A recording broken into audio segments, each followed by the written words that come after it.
This presentation is by Heather Meisner and Mary Perez. Both of us equally contributed to this presentation. However, due to technical difficulties, I will be presenting our media presentation. Our presentation is on dependent group contingencies. Halls Elementary is located in an urban area and serves students from pre-K to 3rd grade. Halls has the lowest scores in math and reading for the district, and they are currently battling problem behavior during hallway transitions. There's general frustration by teachers and students during hallway transitions that needs to be addressed.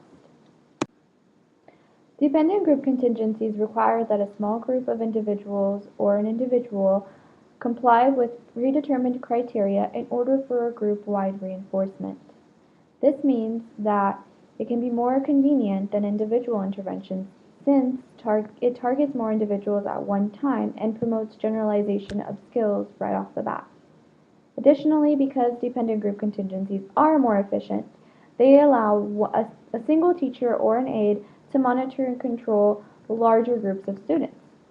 The contingency is usually presented as a game, therefore it is met with a friendly competitive nature and builds on teamwork for the students involved.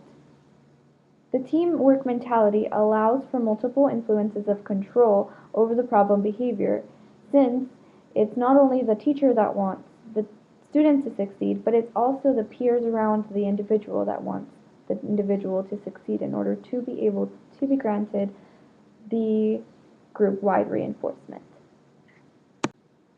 This strategy has been used in a wide range of educational settings with special education populations and general education populations.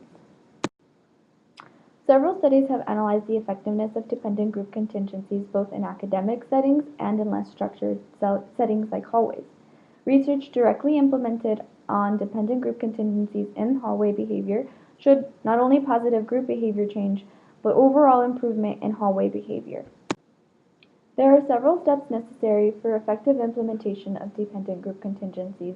First, there must be a collection of baseline data, and second, you need to determine the set of expectations or rules that you expect the new behavior to look like.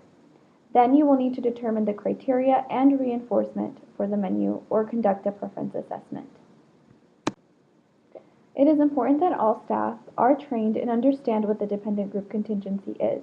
This includes reviewing the plan with the teachers and the data collection and creating any materials necessary to implement the plan correctly. Then expectations and motivational posters should be posted in visible areas, and the plan must be introduced to the students. The fourth step involves being consistent with reinforcement. Reinforcement for proper hallway behavior is important and could be given to individuals through a thumbs up, a high five, verbal praise. It's important that reinforcement is delivered consistently and accurately. Fifth, it's important that data be collected accurately to ensure treatment fidelity throughout. And sixth, it's important to take the school's temperature. You want to know how people are receiving the plan and how they feel about it. In other words, be mindful of how the school is feeling about the plan. This may mean creating surveys for the students and staff to be able to fill out and really get a good understanding of how they are receiving the plan. This is an example of the data sheet that teachers and aides will be given to fill out. This is a sample survey for the students to fill out to test and measure the temperature of the school receiving plan. The following steps should be to review the data and the feedback from the staff and the students and use that information to guide the follow-up training. The final step is to continue to implement the plan and taking the data and address any further changes for continued success with the plan. We have provided a video example of the plan in action, and it also gives a brief understanding of what it is and how it works.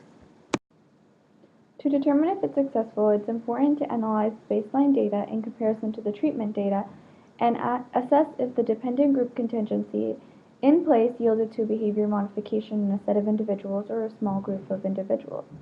If there is in fact improvement in behavior where the group adherence to the contingency showed positive trends in a set of individuals with problem behaviors, then it can be said that the dependent group contingency was successful.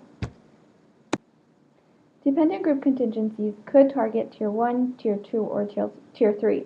However, since Halls Elementary is having issues with hallway behavior where they have been having high volumes of office disciplinary deferrals during hallway transitions in general, it will be best to use a Tier 1 intervention.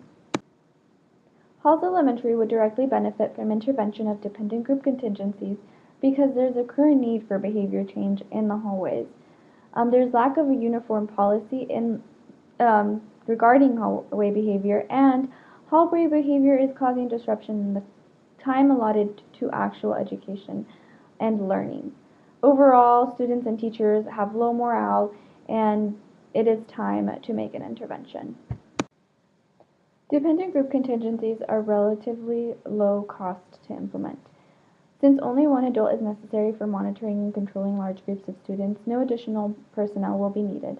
The largest cost will come from school supplies and trainings, which are estimated at around $1,500 and should be able to be covered by grants, and some supplies are already supplied into the school budget. Some final tips to remember are that student engagement and overall buy-in is very important. Remember that we want other students to exert extra support for behavior modifications, so they need to be involved in the decision for reinforcement to ensure their full participation and collaboration.